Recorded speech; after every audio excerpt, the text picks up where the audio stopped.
Listo, ya estamos de regreso. Tengo el gusto y el placer de presentar al doctor Ilan Semo, quien va a estar a cargo de cerrar con broche de oro el coloquio que iniciamos hace 2 días. Ilan Semo Grohmann es investigador, académico, historiador, licenciado y maestro por la Universidad de Humboldt en Berlín. Posee estudios de posgrado en la Facultad de Ciencias Políticas y Sociales de la UNAM y una especialidad en Historia Contemporánea por el Departamento de Historia de la Universidad de Chicago. Es profesor investigador del Departamento de Historia de la Universidad Iberoamericana, donde también es docente desde hace varios años. Sus principales líneas de investigación son la historia del tiempo presente, la historia intelectual, con énfasis en la historia conceptual, y el estudio de las relaciones entre la cultura y lo político en la historia moderna. Ha sido profesor de diversos programas de posgrado en México y Estados Unidos y se ha desempeñado como investigador invitado en la Universidad de California en San Diego, en la Universidad de Chicago y en Flaxo, México. Autor de numerosos artículos y textos académicos, ha publicado y coordinado numerosos libros. Es también columnista de La Jornada. Les dejo a ustedes con el doctor Ilan Semo. Muchas gracias. Bueno, antes que nada, María Marta y Yves, un agradecimiento por la invitación. He tenido la oportunidad de ver algunas de las ponencias, bastantes a través de Facebook. La carga universitaria, esta digital, nos absorbe de tal manera que me hubiera gustado mucho más estar con ustedes, pero felicidades por el encuentro realmente. Se han reunido un grupo de investigadores que hacen investigaciones cuyos aportes me los dieron muy por escrito y en la cabeza con problemas y todo esto. Yo aquí voy a ser un poco, moverme en la dirección un poco contraria a la que ha sido el evento en su conjunto,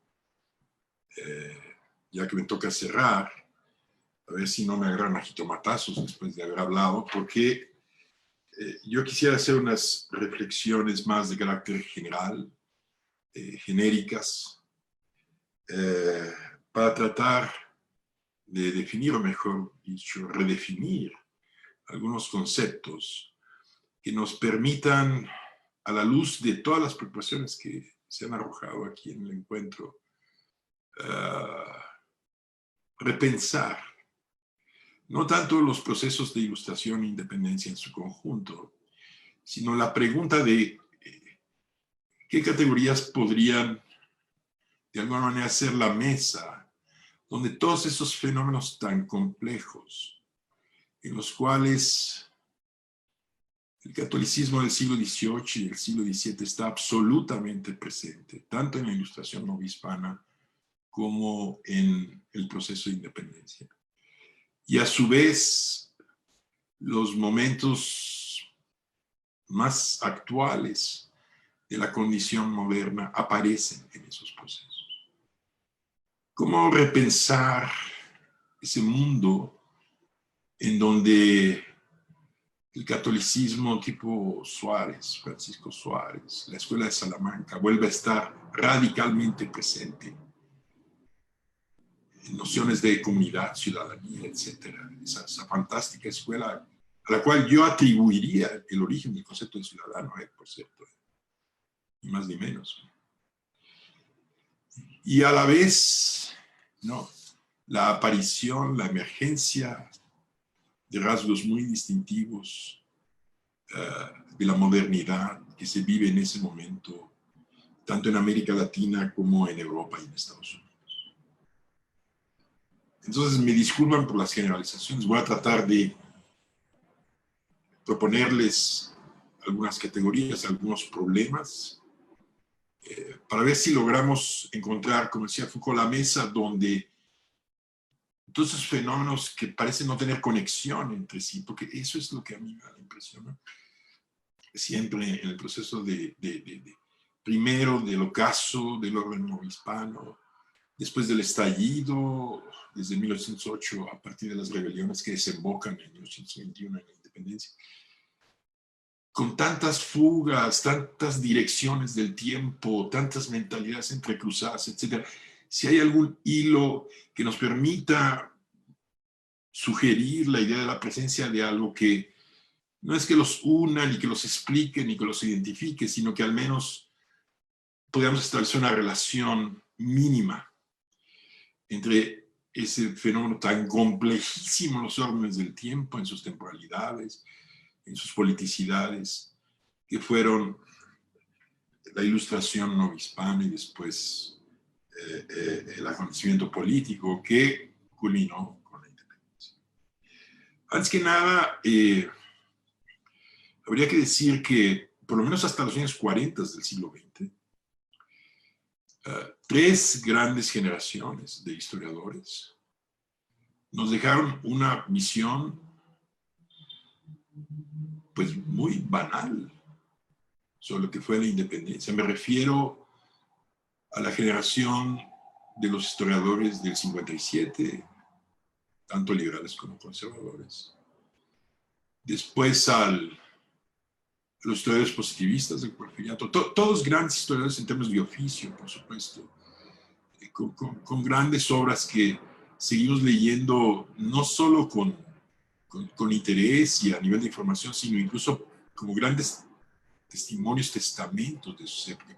Pero en el caso de la independencia, no sé qué les pasa, aquí viene un achatamiento y después, yo creo que la peor de todas las generaciones, que fue ese jacobinismo historiográfico producido por la Revolución Mexicana hasta los años 40 y que se mantuvo en el mundo cultural hasta los años 80, más o menos. Y yo creo que se gestaron dos suertes de máximas, no sabía cómo llamarlo, entre la historiografía que viene desde el Nigromante, etc., toda la generación del 57, de liberales, también conservadores, hasta esos historiadores tan radicalmente, yo llamaría jacobinos, ¿no? Para los cuales todo lo que tenía que ver con la iglesia era antiguo régimen, oscuro, etcétera, etcétera. Y ahora, se gestaron dos grandes premisas. La primera era que todo lo que pasaba por el mundo de la Iglesia Católica encontraba en ella una suerte de barrera a los temas de la modernidad, por decirlo así, a grosso modo. Fuese lo que fuese, ¿no? Ya fuese la modernización cultural de las instituciones, etc.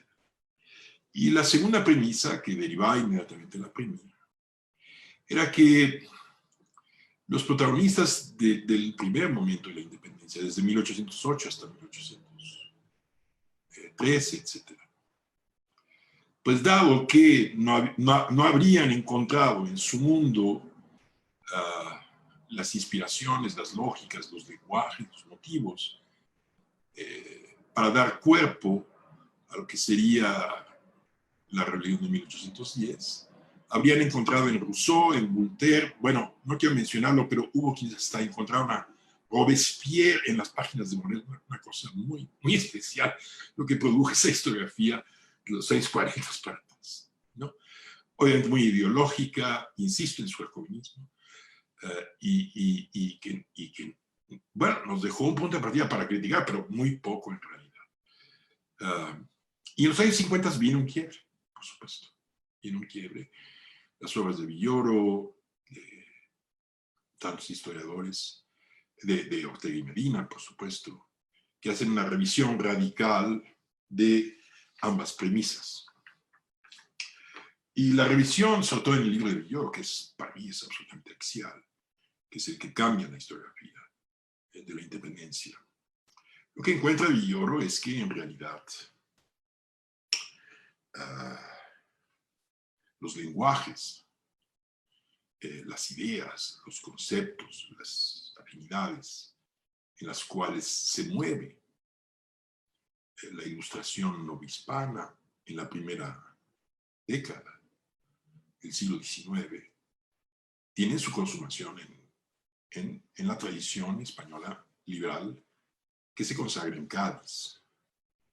Y que si se quiere uno de alguna manera encontrar los andamiajes, no solo conceptuales, no solo de lenguajes políticos, no solo jurídicos, sino como vemos en la mayor parte de las biografías, que esas sí son muy buenas, pues las crónicas de la independencia, ¿no? May Serrano, etcétera, etcétera.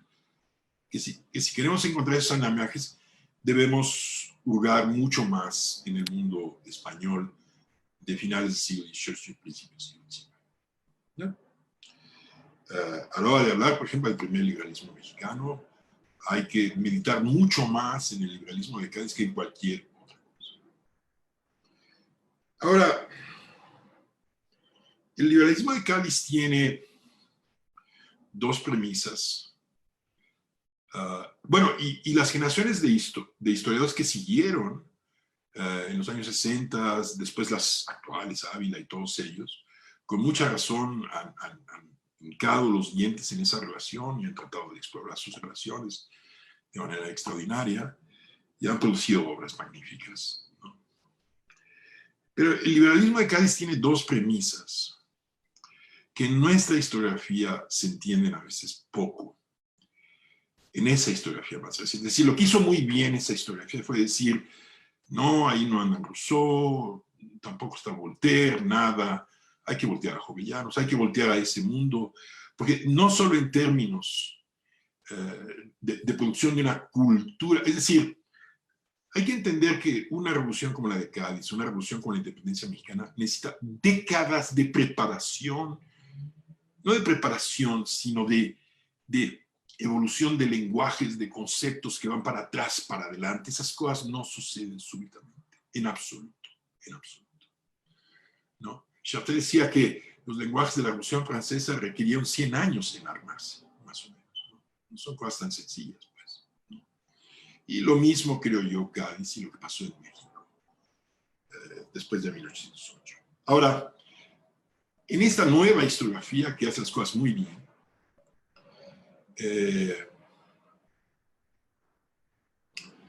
hay también límites, y son límites yo creo que de nuestra cultura historiográfica. El primer límite es que no hemos sido formados en dos tradiciones en las cuales los europeos sí han sido formados. Una en el conocimiento un poco más detallado de qué es un orden monárquico, pero detallado en serio. Nosotros lo vemos con demasiadas generalidades. Y otra en la premisa básica de que una de las fuentes, uno de los orígenes del Estado moderno, se halla sin duda en los paradigmas de la Iglesia romana. Estas dos maneras de percibir lo que Cosello llama un tiempo a caballo, el paso entre el siglo XVIII y el siglo XIX, no son parte de nuestra cultura historiográfica. Siempre los podemos leer en autores, etcétera, pero no forman parte y a veces tengo la impresión de que no se ponen los dientes, no hacemos énfasis en el detalle, en la sutileza de lo que significan algunas premisas del liberalismo de Cádiz. A ver, yo nomás quiero mencionar dos.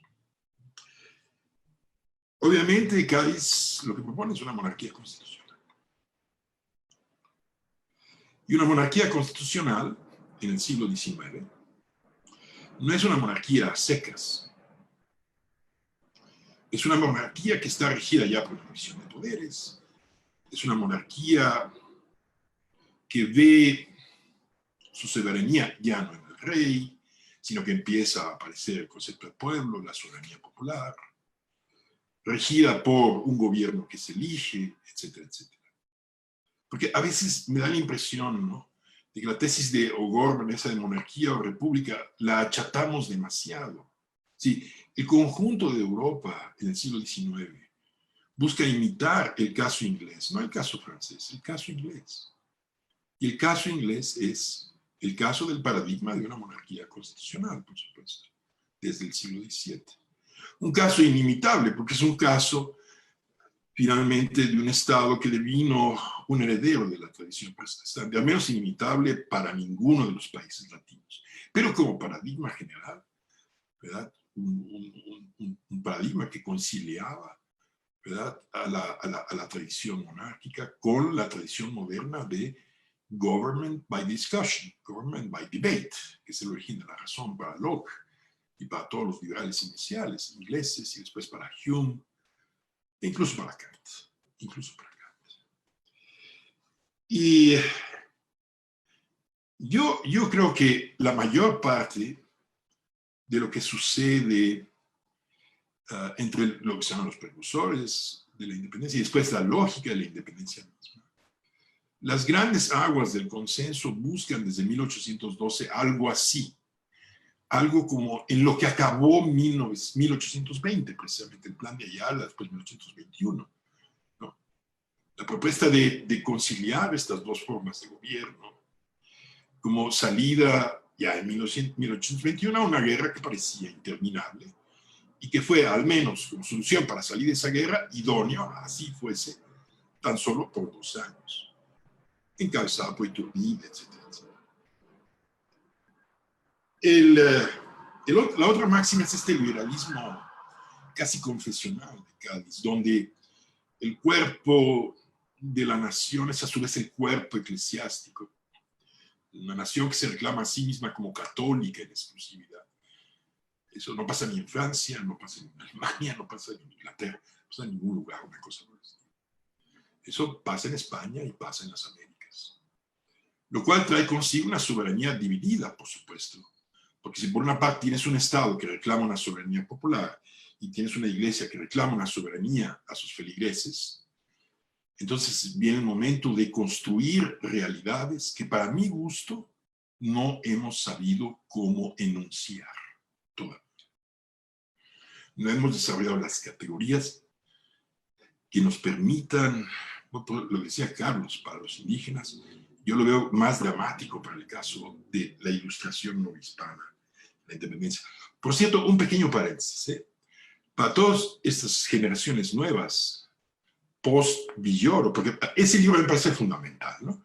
Con todas sus debilidades, etcétera, etcétera, que puso realmente el punto sobre is básicas, y de ahí se deriva mucho de la historiografía que siguió hasta nuestros días. Sí les falta algo a estos historiadores, que es preguntarse de dónde vino Cádiz, ¿no? Entonces a veces me resulta un poco pro España, no fue Francia donde se ejerce la influencia, mucho menos Estados Unidos, viene España y lo dejan a secas. Y nunca ahondan en los orígenes de Cádiz. Y Cádiz tiene orígenes desde 1650 en adelante, por supuesto en la gran discusión española, que va por Jovellanos, todo eso, y llega el momento en donde se ven enfrentados por lo menos a 3 paradigmas de formas políticas. La primera es, por supuesto, la francesa. Inconcebible en la España de 1812, en donde el soberano finalmente pasó por la guillotina y nunca fue posible la restauración completa, a pesar del bonapartismo tardío y todo esto. La segunda, que es donde obviamente Cádiz miró más, fue la inglesa, pero también con una distancia gigantesca, porque liberalismo confesional en el mundo protestante, jamás, por supuesto, jamás. El concepto de ciudadanía inglesa está definido por Cromwell casi en versión moderna, pues.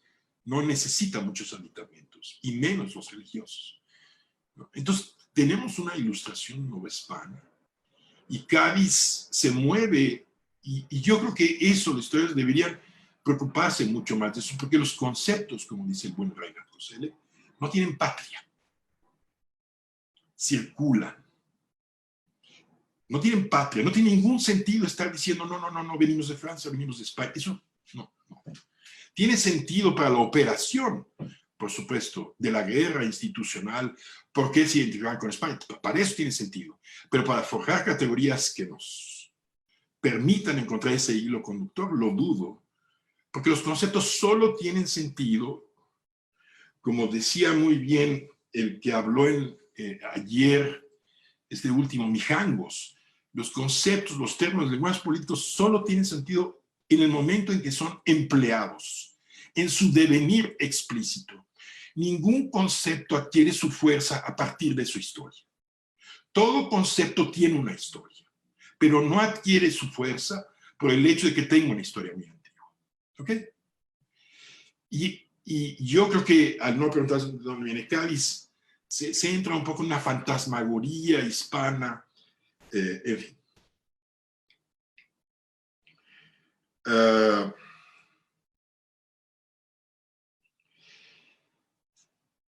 Yo creo que la pregunta entonces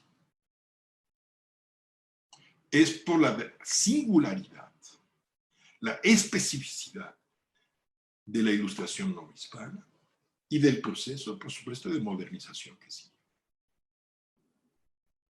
¿Cómo podríamos, dentro de ese gigantesco ramillete de formas de ilustración, cómo podríamos definir la especificidad de la ilustración no hispana? Y por ende, con la independencia, la especificidad de la modernidad, que es mucho más antigua que la propia ilustración y que para mi gusto viene del siglo XVII, no hispano. Es una pregunta que se hace Koselleck en un estudio clásico, donde él descubre en Europa 3 tipos distintos de modernidad. Muy distintos. La francesa, ¿no? Que es una modernidad que viene siempre desde arriba, Voltaire, l'état c'est moi, el Estado, etc. La inglesa, que es la Great Society, el mercado, etc. Y la alemana, que es la más rara de todas, porque no viene ni del Estado, ni de las fuerzas que están en el mercado, en la economía política. Viene la cultura la alemana, de las grandes universidades, de los grandes bastiones. Kant, Hegel, etc. no son una casualidad, por supuesto. No puede venir de su mundo cortesano, como en Francia, ni puede venir de su economía política, que es muy pobre. Entonces, ¿cuál es la especificidad de nuestra ilustración? ¿Cómo podríamos de alguna manera? Antes que nada, hay que empezar por el principio para tratar ese tema. Y el principio es aquí sí disentir de gente como Koselleck, para quien la modernidad se inicia a finales del siglo XVIII. Yo creo, como tantos historiadores actuales, que la modernidad como fenómeno global, sobre todo como fenómeno de Occidente y las Américas, en parte del mundo ortodoxo también, debe buscar su zona de nacimiento en la modernidad tardía, temprana, de finales del siglo XVI, principios del siglo XVII. Lo cual significa que es preciso encontrar dentro de la Iglesia Católica las especificidades de la modernidad, a la cual la Iglesia Católica dio luz. Señalo tres rasgos de esa modernidad que viene con España, etc. El primero es la fundación del Estado absolutista, es decir, el primer gran Estado absolutista, como lo vio Maquiavel inmediatamente, es el Estado de Castilla y Aragón. Son los inventores de la maquinaria, llevada a un grado excelso de perfección. Después vendría París y tantos otros, Federico II mucho más tarde. En segundo lugar, algo que le encanta a Foucault para definir el mundo de la modernidad, que es el cambio de ese soberano que extractivista, que viene aquí con los guerreros españoles, por un soberano muy distinto en el siglo XVII, que es un soberano interesado en la política. Es un soberano encargado del gobierno de la vida, pues, de la vida. Función que aquí desempeñó la Iglesia. Lo que llamamos obras, en general, lo que se llaman obras, que es un poco la razón de existir de toda la maquinaria de consenso eclesiástico, para mí es un síntoma de modernidad, porque tiene que ver con la producción de la vida. La defensa contra las pandemias, la educación, las profesiones, toda esa gigantesca institucionalidad. Incluso obispos como Veracruz, etcétera, que en el siglo XVII empiezan a hacer obras, se llaman a sí mismos ilustrados por hacer esas obras. Es muy interesante, por el simple hecho de hacerlas. Y lo más importante, la transformación de la Iglesia en una institución definida por el complexio opositor. Complexio opositor. Es un concepto de Nicolás de Cusa, posterior al Concilio de Trinto, y tiene que ver con la paz de Westfalia. Después, su uso. Él es previo a la paz de Westfalia, pero su uso pleno tiene que ver con lo que pasa después de la paz de Westfalia. Y lo que pasa después de la paz de Westfalia es que la Iglesia se ve sometida a procesos de secularización, donde en su seno debe albergar fuerzas que están opuestas fuera de ella. ¿Cómo le haces en el siglo XVIII francés para albergar a un Talleyrand y a un Babeuf dentro de la Iglesia Católica? Talleyrand es promonárquico, Babeuf quiere cortar la cabeza a medio mundo. Ambos vienen del mundo absolutamente católico. ¿Cómo le haces para albergar a un Donoso Cortés con un Jean Pies? Sí, un conservador absoluto, elitista, etcétera, con un sindicalista, socialista, radical, que movió todo el sindicalismo social y despertó la renovada, etcétera. ¿Cómo los metes en la misma entidad, pues? Complexio opositor es la gran respuesta al reto de la modernización de la Iglesia. Albergar a los opuestos.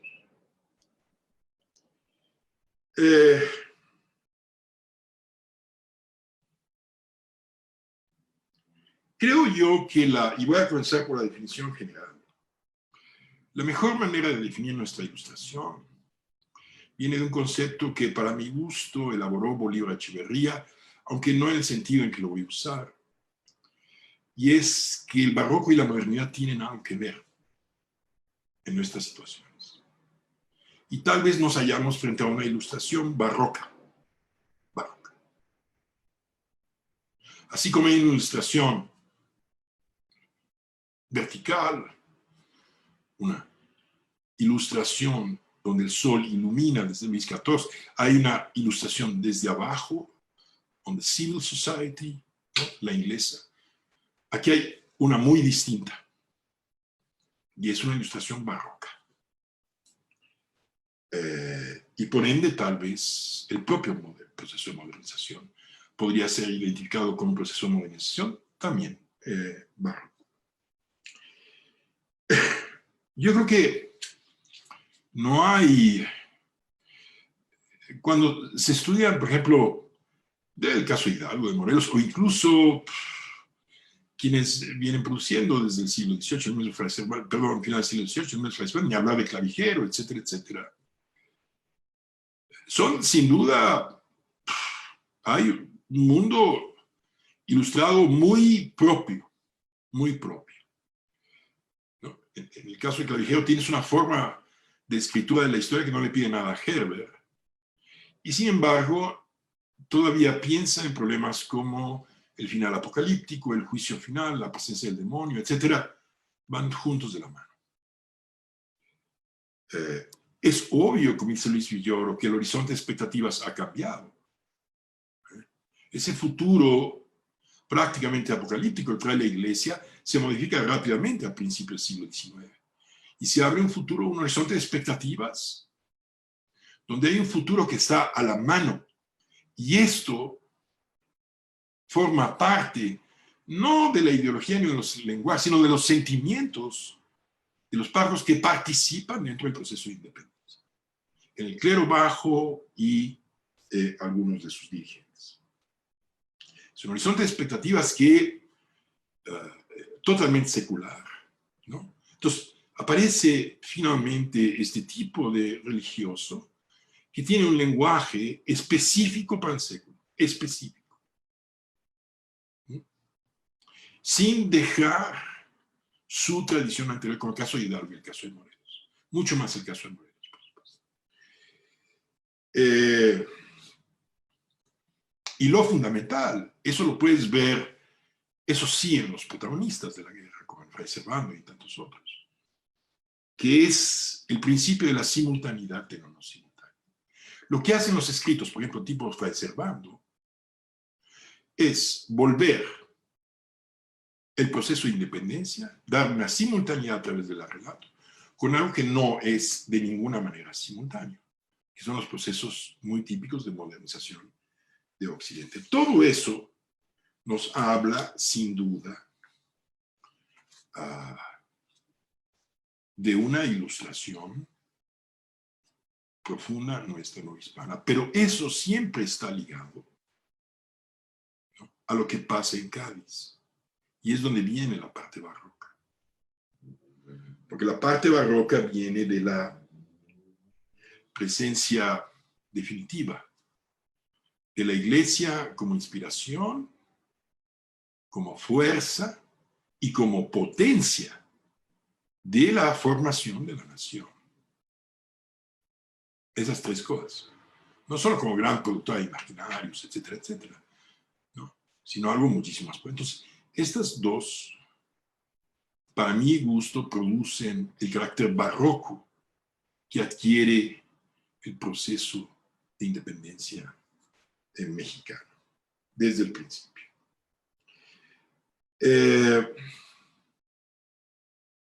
¿Cómo se plantea a partir de 1808 esta singularidad? ¿Cómo se plantea? Bueno, no quiero ocupar demasiado tiempo. Ya tengo que acabar próximamente. Tú me dices, Ives, ¿cuánto más? ¿15 minutos? ¿10? Ok. No quiero quitarles mucho tiempo. Yo creo que les voy a dar 3 ejemplos de cómo se plantea. Pero podría seguir infinitamente. 10, 15, etc. Lo que trae consigo los textos de Hidalgo, y sobre todo a Petzinga, es la pregunta típicamente ilustrada, la pregunta típicamente de una modernidad crasa. ¿Quién es el soberano? ¿Quién es el soberano? Yo veo a los historiadores nuestros siempre empeñados en adelantarles, en ponerles en la boca la respuesta a los independentistas. No se apresuren tanto. Lo ilustrado es la pregunta. Porque en el siglo XVIII, hasta 1808, esa pregunta tiene una respuesta inequívoca. Es el rey. Pero después de la intervención francesa, ¿quién es el soberano? Es el rey, es el Estado que queda, es la resistencia, son los franceses, etc. Y nunca más se va a poder resolver esa pregunta.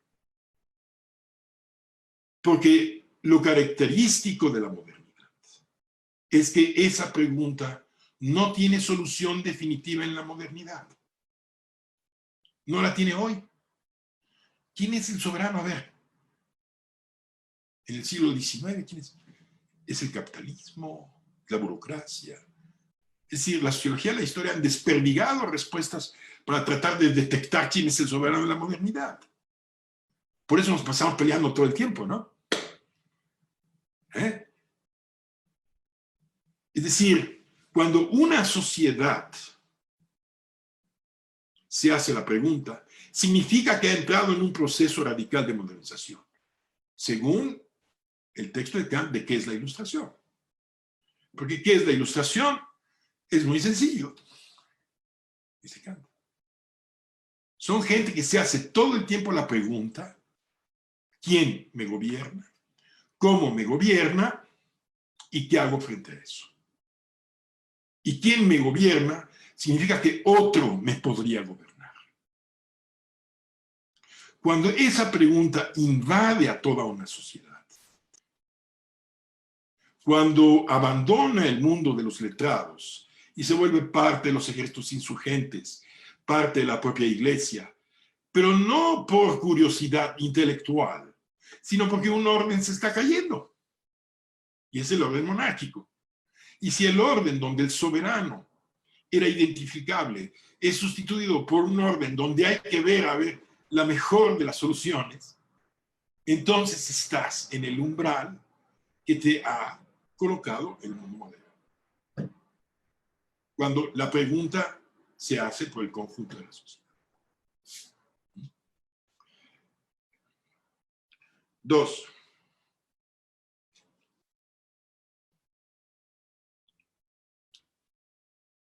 La clave para que esto realmente se instituya como un mecanismo político institucional de búsqueda del gobierno más adecuado, una búsqueda entrecruzada por la lucha entre las fuerzas reales, por supuesto.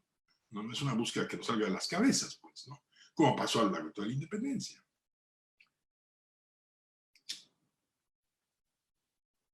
Es el concepto del pueblo. O, como se suele decir en nuestro lenguaje político, de soberanía popular. ¿Qué es el pueblo en el mundo de 1808, 1810, 2, y por supuesto a partir de 1813, después de la paz? ¿Quién es el pueblo? Thierry lo dice perfectamente, ¿no? Le hace una pregunta: ¿quién es el pueblo, Thierry? ¿Quién sea? El pueblo es cual sea. Ese es el pueblo. Después de Napoleón, el pueblo es cual sea. Un último cabo de la última isla puede gobernar los destinos de Europa. El pueblo es cual sea. Decir el pueblo no es decir nada. Eso el populismo latinoamericano nos tiene bastante bien acostumbrados, ¿no? Pero es decir mucho, porque es decir, ya no hay apartados de poder. Ahora puedes, siendo un afroamericano en Michoacán, Moreno, ahora puedes luchar por lo máximo. Ese es el pueblo, cual sea. Y aquí viene un elemento que nuestros historiadores de la independencia no han visto para nada, y que es básico, y que yo creo que debería orientar las investigaciones. En el momento en que cual sea puede ser como Rayón, jefe de un ejército, puede ser como Victoria, jefe de un estado, cual sea. La pregunta es, entonces, ¿cómo se trazan las distinciones entre gobierno y sociedad civil, entre gobernados y gobernantes? Kant nos lo explicó, Hegel nos lo explicó, pero no lo logramos escuchar porque no estamos en esa posición.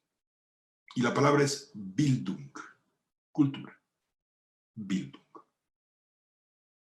Con sus periódicos en la mano en 1814, los liberales empiezan a despotricar contra los ignorantes, contra los que no saben leer, y como no saben leer no pueden gobernar y bla, bla, bla, bla, bla. ¿Ok? Bildung.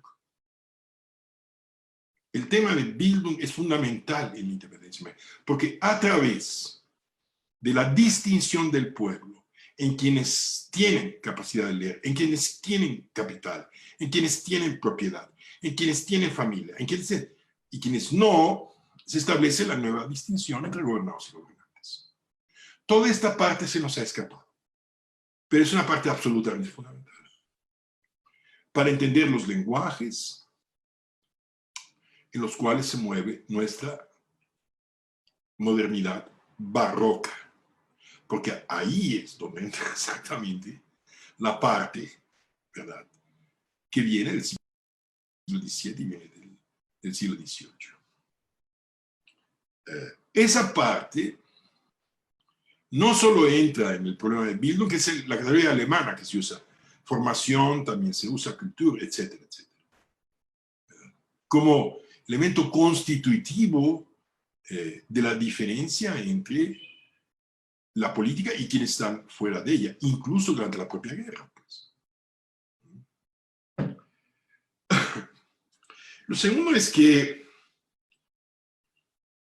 eso se ha dicho mucho ya, nada más insisto, ¿no? 1820-21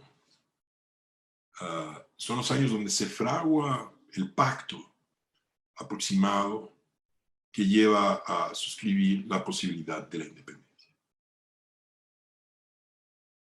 Entre insurgentes, Iturbide, etcétera, el ejército trigarante. Si ven bien el plan de Iguala, lo que está allí es algo mucho más parecido al intento bonapartista de 1807 que a las monarquías del siglo XVIII. Es un imperio republicano, porque es una monarquía constitucional. Caray, ¿no se entiende esto o qué? No son Luis XIV y Luis XVI, no. Son los Habsburgo. Es lo que va a pasar en Alemania. Es lo que está pasando en Inglaterra. Francia es el único país, y Estados Unidos, por supuesto. Pero Estados Unidos, ni hablemos de eso, porque es inimitable lo americano. No tiene nada que ver con nosotros. No pasa por aquí. Eso está, no en inglés, está en chino. No, eso se escapa totalmente. ¿No? Eso no hay manera, pues, porque no tienen tradición aristocrática. Y yo coincido totalmente con Anino cuando dice que son los aristócratas por venir, que tienen la propiedad sobre la tierra en 1808, quienes son el sujeto central de la independencia mexicana. Porque quieren tener un rey para ellos. Es lo que quieren. Quieren ser una clase nobiliaria real, no fantasmal, que es lo que pasó todavía en Nueva España. No fantasmal. Imposible. Será imposible, no voy a seguir todo el derretero. Entonces, monarquía constitucional moderada. Yo no sé por qué lo mete en el mundo conservador. ¿Qué les pasa?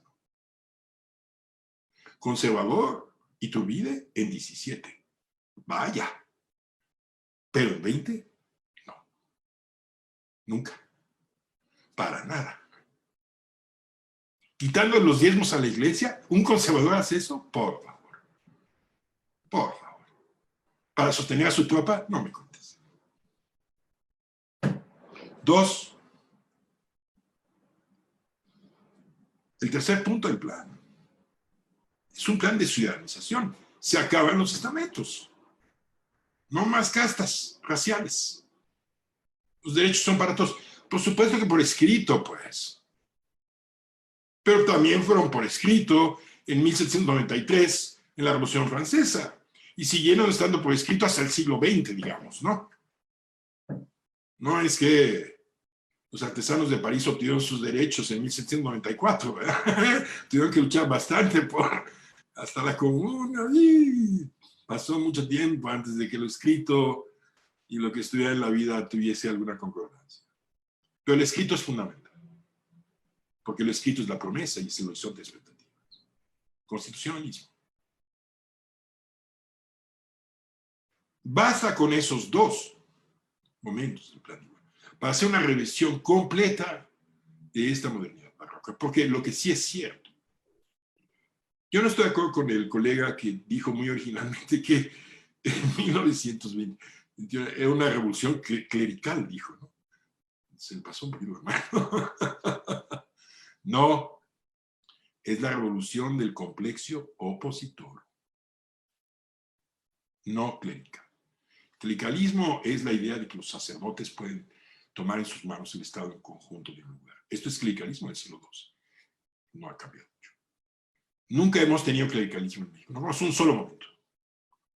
No conozco.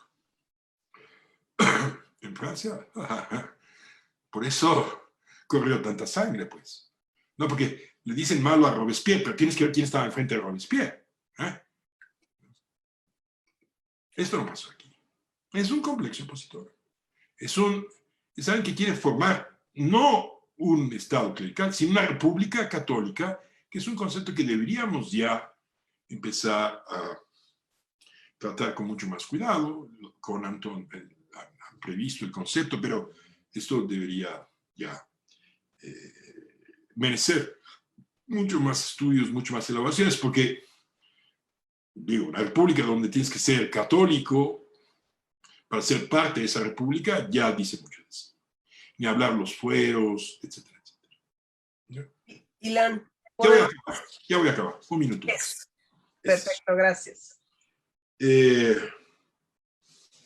Sí creo que hay una herencia, no una herencia, sino en esta modernidad barroca, hay un elemento que también hay que analizar, que no es muy prometedor.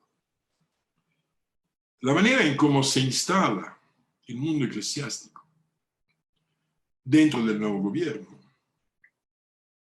trae consigo muy bien la chica que habló sobre las garantías del diezmo y todo esto, como Iturbide va quitando garantías a la iglesia, etc. La iglesia debe reaccionar, pero reacciona de una manera corporativa. El corporativismo de la modernidad mexicana tiene que ver con el corporativismo novohispano de la segunda mitad del siglo XVIII. Porque fueros, cuerpos, etc. En ese sentido, la Constitución de 1857 no se equivoca cuando dice que hay que disolver corporaciones, porque si no, no hay propiedad privada. Pues, ¿no? Esa es toda una trama que hay que analizar. ¿Qué tiene que ver la experiencia de ese catolicismo con lo que es más constante en la tradición de las formas políticas mexicanas, que es siempre la caída en el orden corporativo? Yo se los dejo aquí como preguntas abiertas.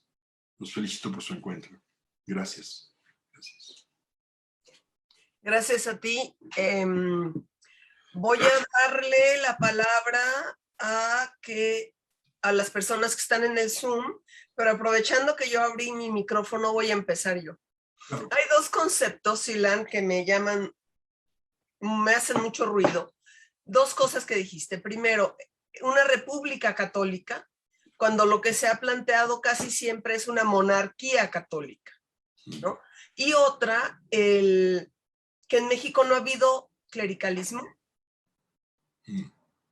Bueno. Ha habido clérigos radicales, que es otra cosa, pero clericalismo. Ok. Vamos a juntar dos o tres, si te parece bien, y luego nos vas contestando, por favor. Claro que sí, claro que sí. Gracias. Ibs, adelante. Muchas gracias. En el chat de Facebook, Ismael España pregunta qué tipo ideal de hombres querían los insurgentes. Y yo también quisiera dialogar un poco contigo, Ilan, sobre esta idea de los conceptos, ¿no? Y el concepto de identidad que retomabas desde la sesión anterior, diciendo que es un concepto que ya no sirve, ¿no? Y yo me preguntaba, ¿ya no sirve para quién? ¿Sí? Durante mucho tiempo se idealizó la figura del filósofo rey. Nosotros en México tenemos algo mejor, que es un historiador rey. Y sí,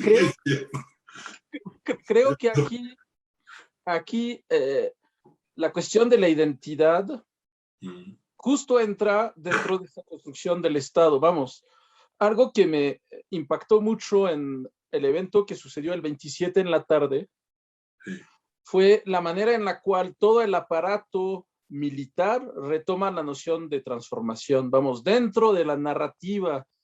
Tú dices, del 27, hace unos cuantos días. Así es, hace 2 días, ¿no? Sí. Unos discursos extraordinarios. Sí. El secretario de Defensa Nacional, asumiendo totalmente el proyecto transformador, la narrativa discursiva hablando de esta primera transformación que tú estás cuestionando, ¿sí?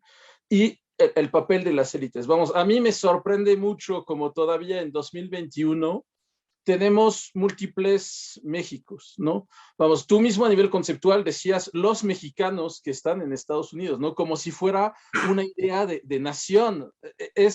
No Estado, pero al mismo tiempo para formularlo tengo que decir los mexicanos de Estados Unidos, porque no hay manera de entenderlo de otra manera. O si no, empezamos a fragmentar y no se puede analizar esta idea, ¿no? Entonces, yo me pregunto si esos conceptos que a veces desde la academia criticamos, en el mundo de a pie siguen siendo muy vigentes. O sea, la identidad mexicana, lo que es ser mexicano, y me sorprende mucho también los símbolos que estamos viendo en el siglo XXI. O sea, tener de invitado en el mismo espacio a un decano de la curia romana, de los cardenales de la curia romana, invitado directamente por Francisco. Tener un presidente que es el que hace la lectura pública a todo el pueblo mexicano de la carta del Papa es algo insólito. ¿Y qué nos dice eso también sobre este festejo que no quería que fuera? ¿Sí? Un festejo donde la figura que se quiere resaltar es la de un Iturbide, pero al mismo tiempo claramente un desconocimiento por parte del presidente, ¿no? Esta complejidad también simbológica que estamos viendo del Estado, ¿no? Entonces, cuando dices, ya no nos sirve la identidad, yo me pregunto, ¿de verdad ya no nos sirve? Buenísima pregunta.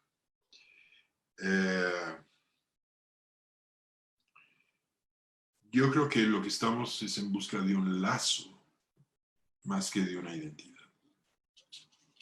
Y son dos cosas, porque una comunidad desobrada no puede ser identitaria. Y entonces, todos los intentos de volver a identificarla, lo único que traen es básicamente depositar en alguna autoridad específica la experiencia de la unidad de todo el Estado, que es lo que está pasando. Si lo que está pasando aquí ahorita es que tienes un Estado totalmente desobrado, por todo lo que pasó en los últimos 30 años, y típica solución mexicana, viene el gran Tlatoani y intenta unificar otra vez todo. Digo, ¿desde cuándo no tenemos eso? Desde Santana. Y siempre hacemos lo mismo. No hay manera de que este país tenga un lazo democrático. No hay manera. Siempre encuentra un tipo ahí que se va al cielo, ¿no? Las armas son importantes en términos simbólicos, como tú dices. Pero, ¿cuál es el lazo actual de los mexicanos? Porque si hablásemos en términos de identidad, tendríamos entonces que incluir tal cantidad de cosas que evidentemente ya no podrán identificarse porque las identidades son cambiantes hoy en día. Eso es muy importante.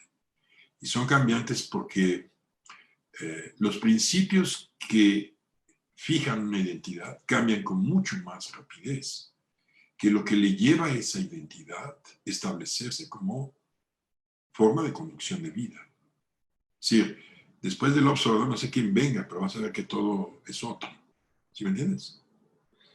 Entonces estamos pasando de la identidad a los lazos. Además es una cosa muy post-identitaria, lo decía Carlos, estos indígenas vestidos de drag queens y con identidades que vienen de la radio, global, todo esto. Ahora, lazos sí, por supuesto. Lazos sí, restitución. Yo insistiría en el concepto de comunidad, ese sí, no lo soltaría nunca. Estamos pasando del Estado a la comunidad, es obvio. Por eso yo le contaba, bueno, no es que los haya dejado el Estado ya no puede. En una estación global, el Estado es una cosa que viene del siglo XVI, ahí con Luis XIV. De Luis XIV a Stalin todo va muy simpático, ¿no? Pero de repente está pasando algo hace 30 años, que los lazos se establecen a través de comunidades cuyos principios de requerimiento mutuo consisten no en participar, sino en el abandono de ellos mismos allí, en el abandono de ellos mismos ahí. Entonces, creo que ojalá y tuviéramos a Víctor Hugo y a Carlos Marx para que hicieran con el observador lo que hicieron con Napoleón III. ¡Pum! Hacer. No tenemos escritores de esa talla. No tenemos escritores de esa talla. Para dejar un buen recuerdo de todo esto que está pasando. Pero lo dijiste, es decir, yo sí me imagino que debe ser muy difícil estar en una presidencia donde tienes al Papa de un lado y al Comecuras del otro lado, sentaditos juntos y tratas. Pero sí te puedo decir algo que se repite desde Fox. La Iglesia vuelve a ser un centro absoluto de producción de comunidad. Nueva. Porque además, como es un complexo opositorum, la Iglesia puede meter al drag queen. Por supuesto. El Estado no sabe qué hacer con el drag queen. La Iglesia sí sabe qué hacer con él. A pesar de que le caiga gordo y todo eso, lo que tú quieras. Sabe cómo moverse ahí, pues. ¿Me entiendes? Lo pone a distribuir, tal, y a colectar. Y pues ni modo, es raro, pero pues que venga el raro. Y vamos. Sí, la Iglesia está totalmente preparada para la extranjeridad propia dentro de la comunidad. El Estado no puede con esto. Pero yo diría que no solo la iglesia, hay comunidades alternas, sociales, los zapatistas, o muchos tipos de cosas. Desgraciadamente el narcotráfico. Sobre todo porque es una fuente de economía política el narcotráfico. No solo economía, sino economía política, pues. Es lo que hay que estudiar. Es lo que hay que estudiar. Obras como la de Jean-Luc Nancy, que van por la deconstrucción del cristianismo tal y como llegó hasta el siglo XIX y la veta que deja para adelante. Hay que leer todo esto. Hay que leer. Hay que leer. A propósito de la pregunta de Marta, yo sí sería muy radical con eso, Marta. Es una república. Como lo es la que quiere construir Cádiz. Como lo es, sin duda, una república admite definitivamente una monarquía constitucional, siempre y cuando el monarca no esté por encima de la ley. No acostumbramos llamar a los ingleses una república, pero lo son, porque el monarca no está por encima de la ley. Bueno, esto es una monarquía constitucional. Mira, solo hay dos maneras que conocemos de establecer soberanía legítima. Una es cuando, como hasta 1789, la soberanía recae sobre el rey y se acabó. Y es el cuerpo del rey el que decide y ve las imágenes. Todos están dentro del cuerpo del rey. Se va el rey y comienza la condición esquizo de la sociedad. No hay nada peor en una sociedad del siglo XVII que le quites a un rey. Se vuelve loca. Después, en el siglo XIX, y el ejemplo básico es el caso inglés, que ellos sí tienen una monarquía constitucional desde el siglo XVI, donde se le quitan todos los privilegios, ya con victoria, etcétera, etcétera. O estos reyes españoles, ¿no? ¿Cómo se llama? De ahora, pues, ¿no? Que pues, son fantasmagoría. Es decir, pero fijan lo que dice ellos, pues son mecanismos identitarios. Si el rey está al mismo nivel de la división de poderes del Estado, tienes un orden, aunque no se nombre a sí mismo, republicano. Por supuesto. Si el rey está por encima, que es lo que es la desgracia de España con este tipo de Fernando VII. La desgracia de 1823. Es la tragedia española. Yo sí creo que el caso español, el tema república, sí les es ajeno, probablemente hasta la fecha, cuando veo la manera en cómo están resolviendo el caso catalán y todo eso, probablemente hasta la fecha les es ajeno. ¿Me entiendes? Pero digo, ¿qué es el Imperio Austrohúngaro? Es decir, es lo que no se entiende. Si Maximiliano llega aquí a ser una república que tiene un monarca al nivel de la ley. Bueno, esta sería mi respuesta, ¿no? Es una república católica. Sí te puedo decir que en el caso específicamente mexicano, que ya después de 1821, aunque lo único que hay mexicano en 1821 es la idea de México, el espíritu de México. México hasta 1875 como sentimiento emocional, lo que dice Ives, como algo, si yo aquí me muero, yo aquí quiero, pero no me voy, pues. Esta es mi comunidad fatal, pues. Aquí no me arrancan, ¿no? Ese sentimiento es, por ahí de los 70 del siglo. Pero la idea es fuerte, la idea de México. En el caso mexicano, no hay lugar para un monarca. Y cada vez que se cruzan con él, siempre lo añoran, lo añoran, lo añoran. Lo tienen enfrente de sus narices y dicen, no queremos. Porque son dos casos, el de Iturbide y el de Maximiliano. Bueno, ahí está tu monarca. Y a los 6 meses dicen, esto es el monarca, adiós, no queremos. No hay lugar, no hay lugar. Y yo creo que no hay lugar, no tanto por el liberalismo mexicano, sino por la iglesia mexicana. Porque la iglesia mexicana, paradójicamente, ocupa un espacio tan amplio en la construcción de sociedad. No hay cortes en México, no hay sociedad cortesana, es muy raquítica. No hay todos esos poderes que en España, en Europa, contrarrestan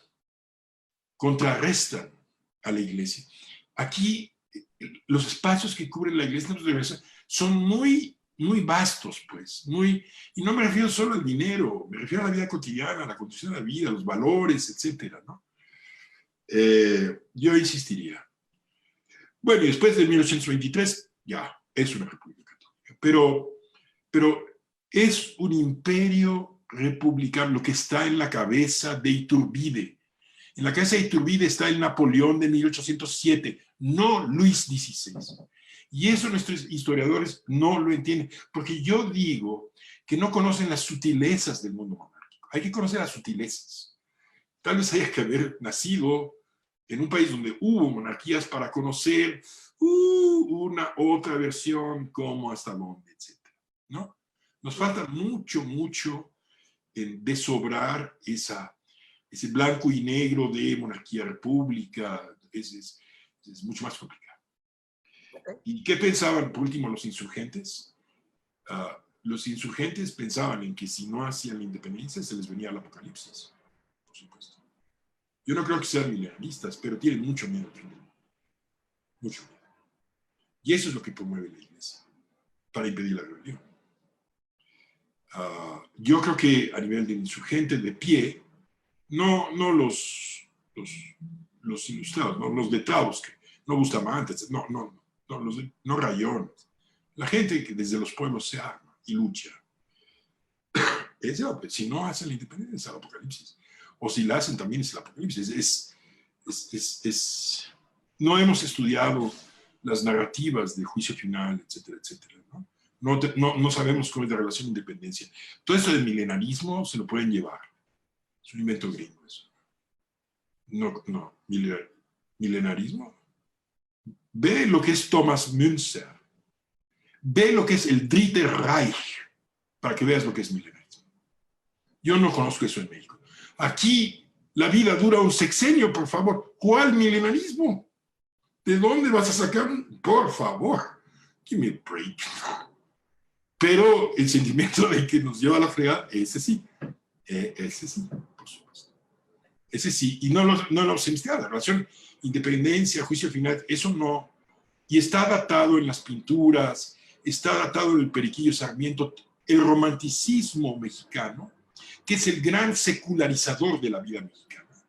En el teatro y en la novela lo percibe perfectamente. Nosotros, historiadores, no lo vemos. ¿Por qué no lo vemos? Porque creemos que el Estado surgió como pop de la nada. No, el Estado surgió del orden religioso, de transformaciones graduales del orden religioso. Ahí es donde tenemos que trazar la historia del Estado mexicano. No tenemos un Max Weber, no tenemos a alguien que nos diga algo así como la experiencia del catolicismo y el orden del corporativismo. Nadie ya es hora de que tengamos. Sí. Muchas gracias, doctor Semo. ¿Alguna otra pregunta que quieran hacer las personas presentes en el Zoom o que tengamos en el Facebook?